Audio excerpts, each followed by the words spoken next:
last week I read this Rilke quote, which is very simply, for one human being to love another, that is perhaps the most difficult of all our tasks.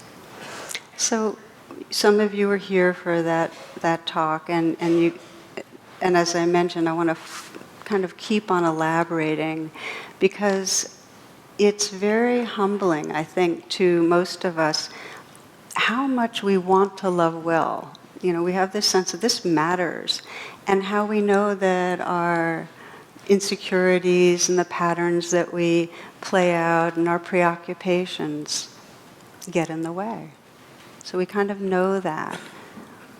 And I've shared a number of times that in being with the dying, one palliative caregiver described our biggest regret as not being true to ourselves. And that's something that you don't have to be dying to feel, that sense of not always living true to what most matters. And one of the things that most matters is being able to show up and bring presence and kindness and forgiveness and understanding in our relationships to others and to ourselves. And we know that there's a bit of a gap. So last class, and if you missed it, you can get it, we have the podcast for it, described how in order to arrive in that lovingness, in that presence, we need to stop fixating our attention outward, specifically outward in blame, because blame's one of those universals. We very quickly can go into judgment and in some way create separation with our judgment. And then the other way we fixate is sensing that to be whole, to be happy, I need you, or I need you in a certain way. So it's either grasping on or pushing away. And that instead of those, we really need to be able to come into our own being and sense where underneath that there's a feeling of woundedness or fear, and bring some healing attention there. Because if we fixate outward, we can't actually bring the attention we need to find more freedom in our own heart. This week, I want to take it a step further, because that's not the end of the story.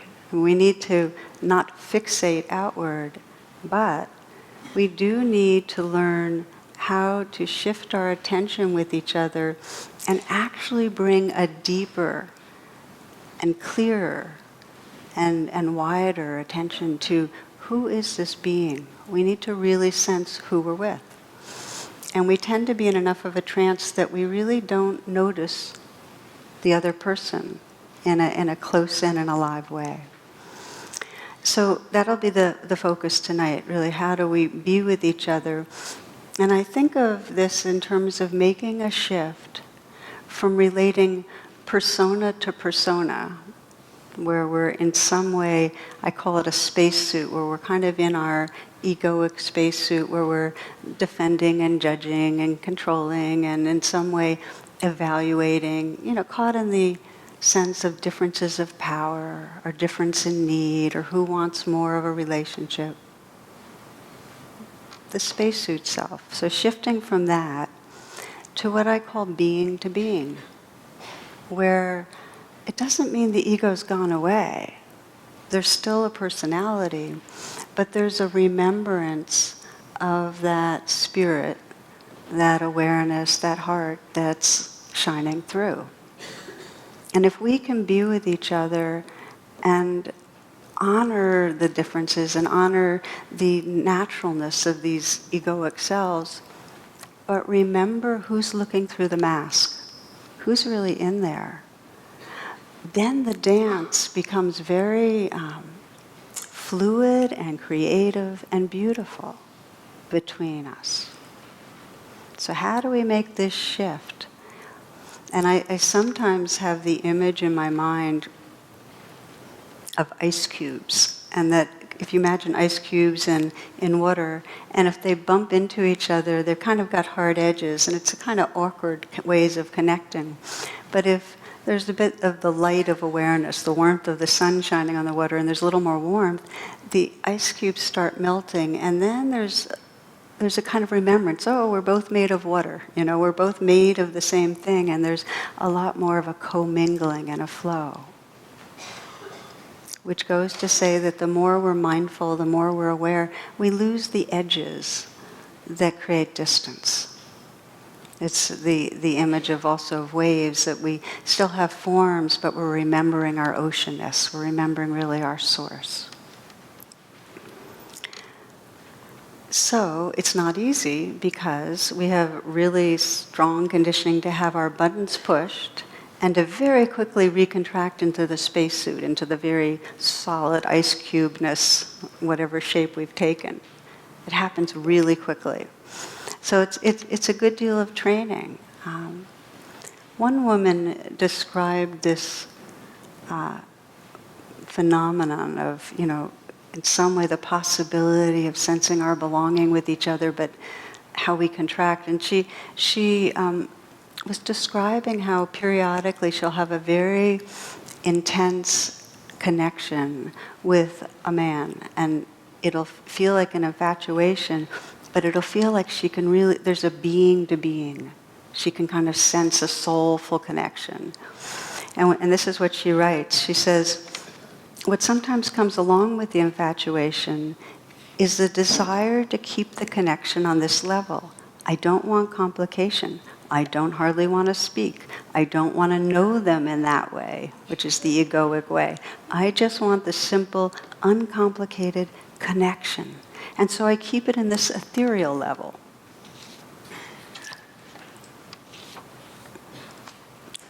I think that says a lot. That we have an intuition of this possibility of feeling who's here and relating to each other in a very open way. The word namaste, and the meaning is, I see the sacred, I see the goodness, I see the divine in you. And in Asia, that's the way people greet each other, say hello, say goodbye, honor who's there. Well, something in us would love to move through this world, and with everyone we meet in some way sense that mutual honoring. And we know, as soon as we get close and really hang out, all the buttons that are pushable can be pushed. And then we go from that namaste to that very defended or grasping or whatever it is, sorry. But it shifts. So it does get complicated and it does get messy. And I described in the last class this tendency to keep repeating our spacesuit patterns that come from insecurity and unmet needs, and that the core wound that's under all of our ways of being edgy or reactive is that sense that I am unlovable as I am. That's the core wound. Everyone comes into this life feeling some sense of separateness.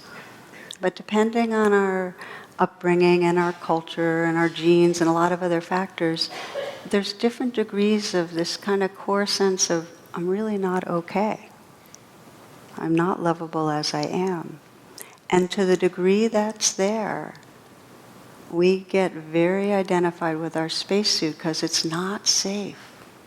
It's not safe just to relax and be natural and be spontaneous. We have to present a self to the world. So we have our strategies. And I speak about this a lot because, if we can see and really recognize our strategies for defending, our strategies for proving, our strategies for keeping distance, if we can see them, we can begin to make that choice not to play out that patterning. So what are they? We know some of us try to win other people by being very accommodating and having people depend on us for different things, and others are trying to prove themselves through achievements and looking good. And then for many of us, we want to be right. If we're right, then we'll get the respect we need.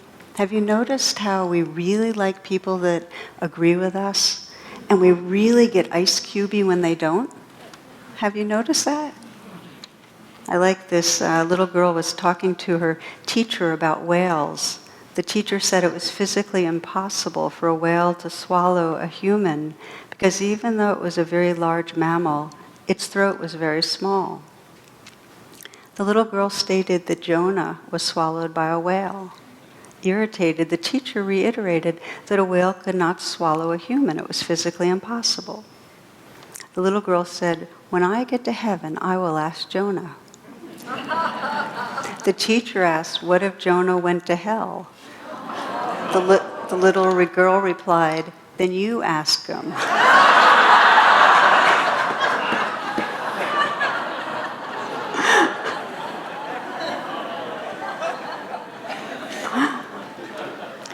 So when we play out our strategies, we leave ourselves. It doesn't, the light strategies, when we're going into the heavier ones, the judging, the defending, we leave ourselves because what we're doing is we're trying to control things because deep down we don't think we're okay.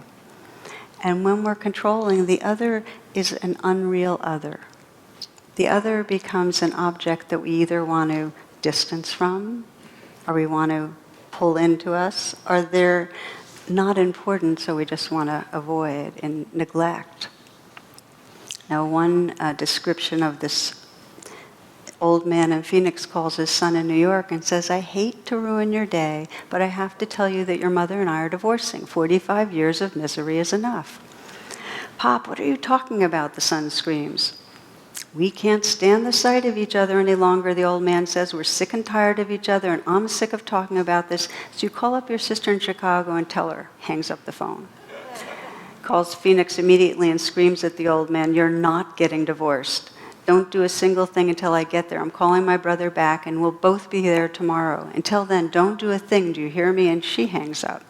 The old man hangs up his phone and turns to his wife. "Okay," he says, "they're coming for Thanksgiving." And they're paying their own way.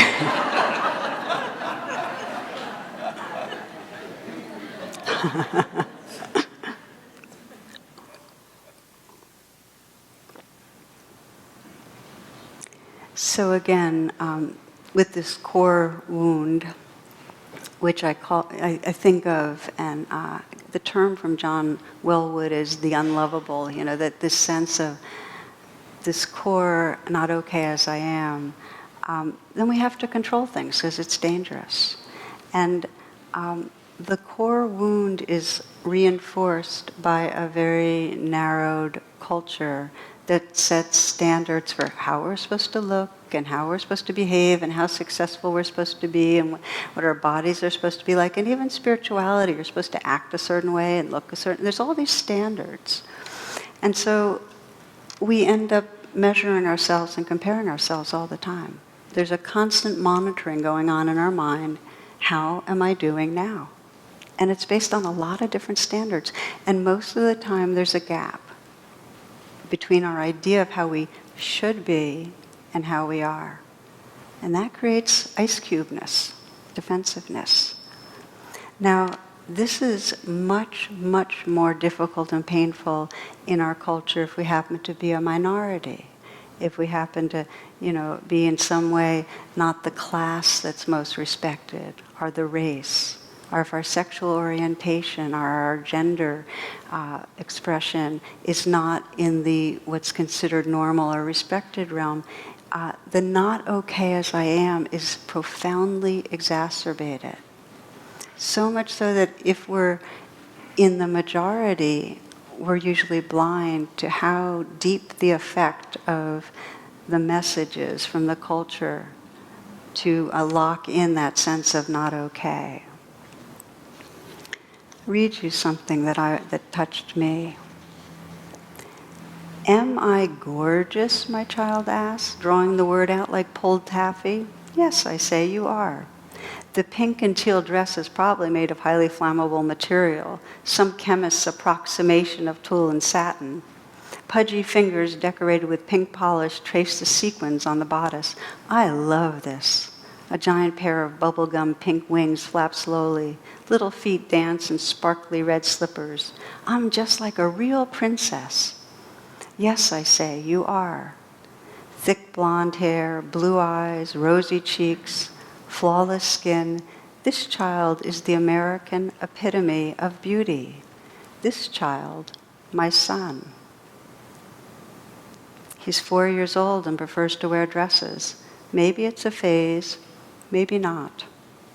Even as I wonder how I produce such an angelic-looking creature, I wish he would put on some pants and go back to playing with toy tractors. Not because it matters to me, it doesn't, but because I'm already hearing in my head the name-calling he'll face in kindergarten. Many adults already seem a bit disturbed by the dresses. Strangers utter awkward apologies when they realize he's not female. This culture wants little boys to dream only of baseball, trucks, and trains. This culture has no room for little boys who want to be gorgeous. He picks up a parasol a neighbor gave him and opens it jauntily over his shoulder. Am I beautiful, he asks. I sweep him into my arms and plant a kiss on his cheek. Always.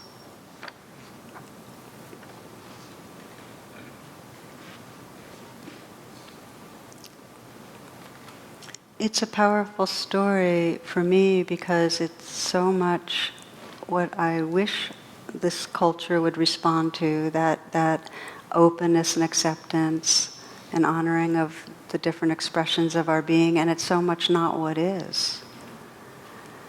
So whatever we're bringing in that doesn't match the standard, and to whatever degree we end up feeling something's wrong and we have to compensate for it, we get identified with that spacesuit.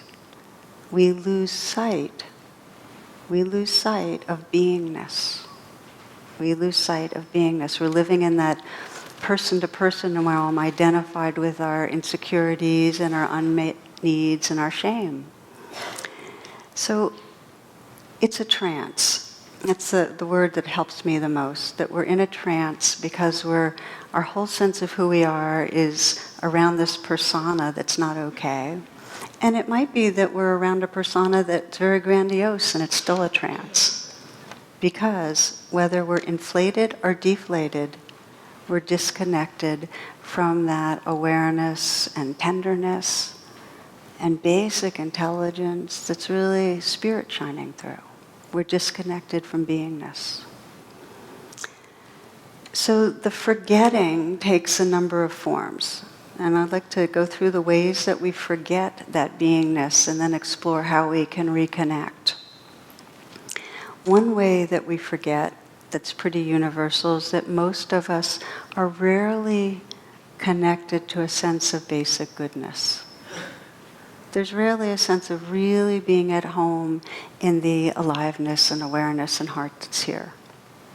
So there's this not trusting basic goodness and more in assuming we're not okay, but really wishing we could feel good about ourselves, really wanting to feel good about ourselves. Sylvia Boorstein tells a beautiful story about a guy named Phil, Buddhist practitioner in New York. He describes being mugged at gunpoint. And he had worked on this loving kindness practice for years. So one evening on a small street in Soho, a very disheveled man with a kind of scraggly beard and dirty blonde hair accosted Phil and he demanded money. So Phil gave over $600 he carried in his wallet. The mugger shook his gun and demanded more.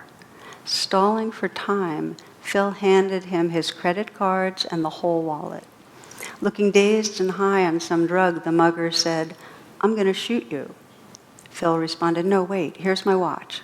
It's an expensive one." Disoriented, the mugger took the watch and waved the gun and said again, "I'm going to shoot you." Somehow, Phil managed to look at him with loving kindness and said, "You don't have to shoot me. You did really good. Look, you got nearly $700. You got credit cards and an expensive watch. You don't have to shoot me. You did good." The mugger, confused, lowered the gun slowly.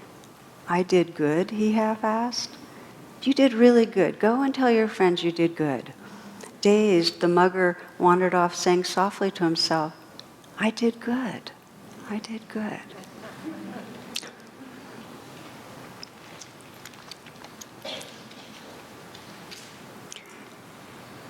We have a yearning to sense that we're doing well, that we're okay. And we forget it. We forget the goodness. The second thing we forget is that most everyone we meet, including ourselves, is in some way trying to cover over vulnerability. Okay? That it's not safe enough to show that we have needs or fears or embarrassment. So instead of, we cover the vulnerability and just try to present what we think will both be our ticket to being accepted, respected, and loved. That's a second forgetting. The third forgetting is that when we or others act in unappealing ways, it's because we're hurting. It's really easy to forget it. We just go into the reaction of not liking and forget that there's always pain when somebody acts in a way that caused harm. That's the third forgetting I wanted to mention. And then just to say that in all those forgettings, the common denominator is disconnected from beingness. We're in our persona. Now, the good news is, and this is Buddhism, it's neuroscience, while we have huge conditioning to forget and to feel that separation, it feels very strong, our neural pathways are responsive to new experience. New experience creates new neural pathways. We can deepen our attention and rewire our brain. So the very strategies we keep doing that keep us locked into that trance, into smallness, into separation, if we deepen attention, we can rewire them. And one of the ways that we can do that, we can affect ourselves, we can also then help others rewire their brains. And one of the ways that happens is through mirroring. That each of us, every one of us here, if we can be present, has the capacity of being a mirror for others that can help them to trust their goodness. And I think of that as the biggest gift that we can offer. If you can be with someone and in some way have your words, your mood, your touch, remind them of their okayness, what a gift. One teacher I talked to told me a story. He worked with 6-year-olds. And they'd space out a lot and not listen. And when he was much younger, his reaction was to get pretty impatient and critical and raise his voice. And of course, the more that happened, the more the kids would act out. And he had a lot of self-doubt, about how to really be with them. But because he was frustrated, he wanted to control things. He started meditating and started sensing this possibility of presence. That the Viktor Frankl teaching that between the stimulus and the response there is a space, and in that space is your power and your freedom. In that space is your power and your freedom if you can pause. So he would pause. When the child was acting out, he would pause himself, and then he would maybe just sit next to them. He described how he would, in that pause, kind of sit down and sit next to them. They'd be acting out, doing whatever they're doing, but finally he'd get eye contact, and he'd look them in the eye and say, "Oh, there you are. Oh, there you are." And they'd start cooperating more because he was seeing who was there. But he had to wait, and he had to have that kind of presence that invited them to settle a bit. Oh, there you are. I really like that. So if we want to relate being to being, we want to be able to both come from being ourselves and help to bring that out in others.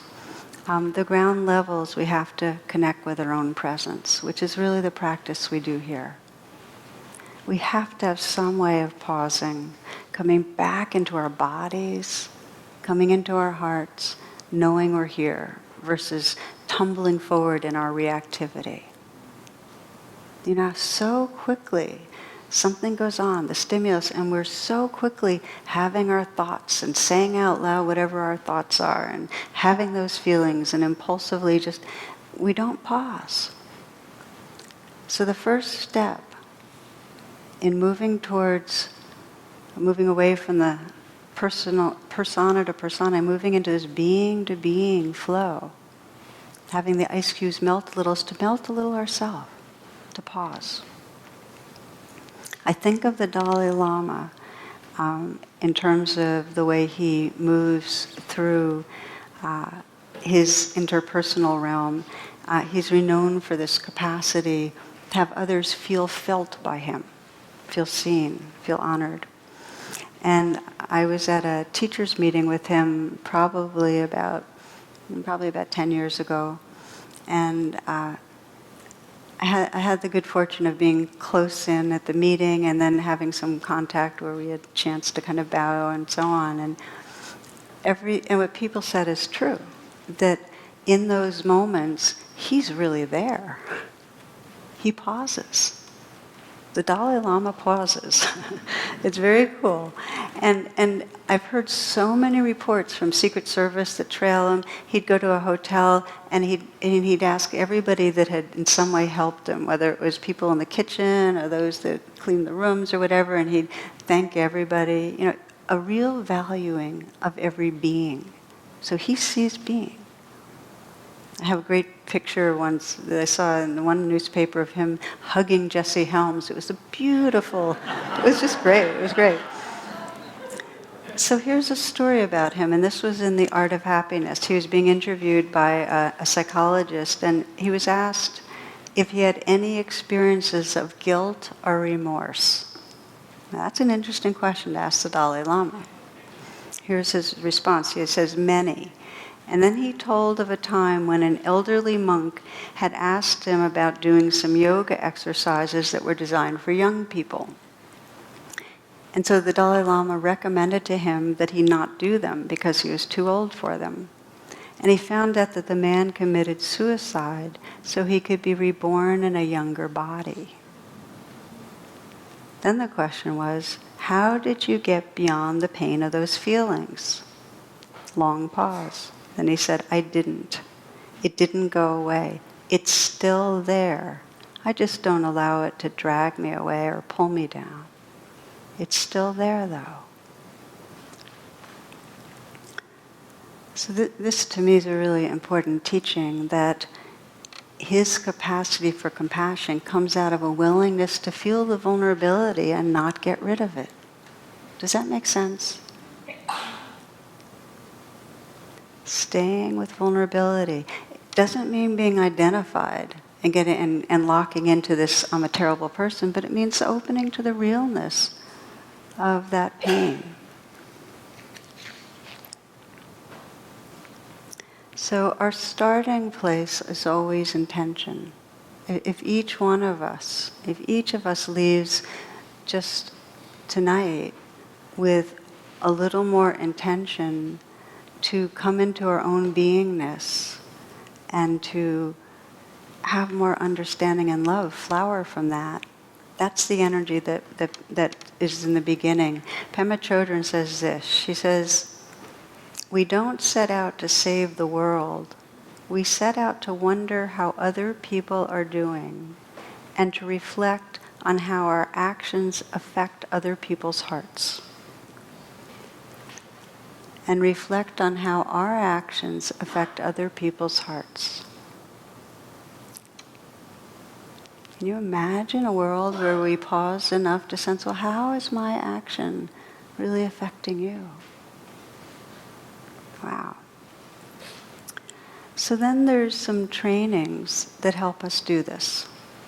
And really the rest of tonight will be how we can train our attention with each other. So when we're with each other, we actually are living from beingness more and able to bring that out more in each other.